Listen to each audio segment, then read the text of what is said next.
Hello everyone, I'm Dan Stratman and welcome to Practical Tips for Writers. In this series, I'd like to do my small part to help the writing community by passing along lessons that I've learned during my writing that hopefully will be useful to you as well. In this video, I'm going to talk about why what your book looks like really does matter. Dan Stratman is a retired airline captain, former Air Force pilot, successful entrepreneur, and now best-selling author.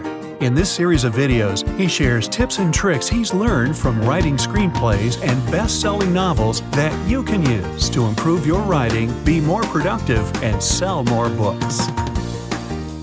Too many books are published each year to expect readers to put up with a bad-looking product.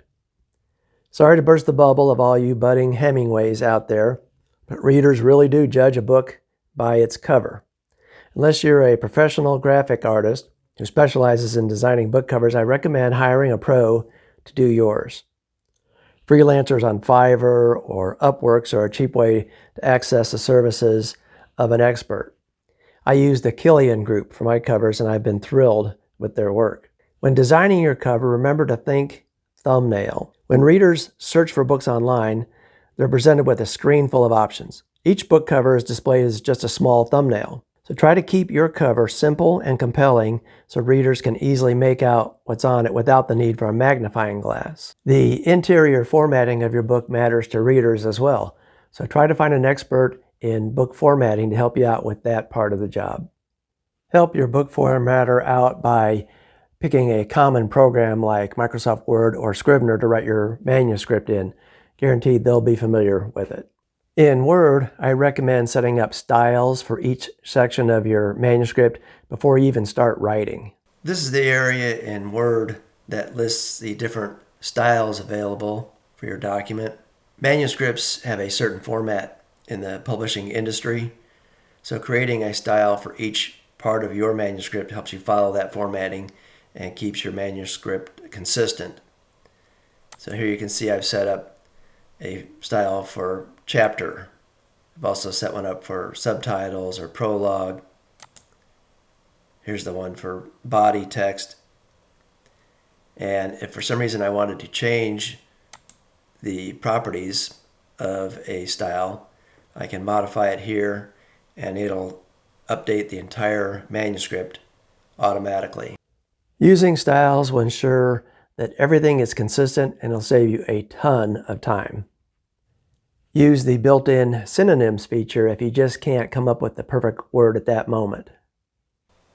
To find a synonym for a word that you're just not really happy with, you hover over the word, right-click it, and then hover over Synonyms, and a list of options will pop up here on the right side. And if that's not enough for you, click Thesaurus and a larger list of possible word choices pop up over here for you. So it really comes in handy when you're struggling to find that perfect word in your sentence. The biggest mistake that an author can make is not getting your manuscript edited.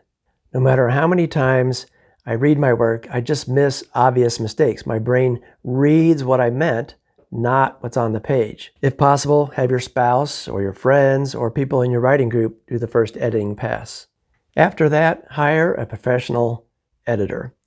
In my opinion, it's the best use of your money as an author. I auditioned 5 editors before I settled on the one that I use now. Any professional editor should be willing to edit a sample of your writing for free so you can evaluate their skills. Have them all edit the same chapter from your manuscript so you can make an apples-to-apples comparison. The editor that I use is Jason Whited. He's tough, but he's also immensely helpful with his comments. I've learned quite a bit using Jason. A good editor should help you become a better writer as well as find typos. Don't be paralyzed by perfection. Editing is just a normal part of the process in getting your work out there. Embrace it. Don't fear it. Don't fight it. You can always go back and improve your manuscript, but you can't improve a blank page. So try to overcome any self-doubt you might have and be willing to listen to constructive criticism. I guarantee you, your work will be better for it. Well, I hope these tips have been helpful to you. If you have any writing tips that you'd like to share, just include them in the comments section below. And consider subscribing to my channel. Click the subscribe button to do that. And if you enjoy reading thriller novels, then consider heading on over to Amazon and checking out my books. Well, thanks for watching, and I'll see you in the next video.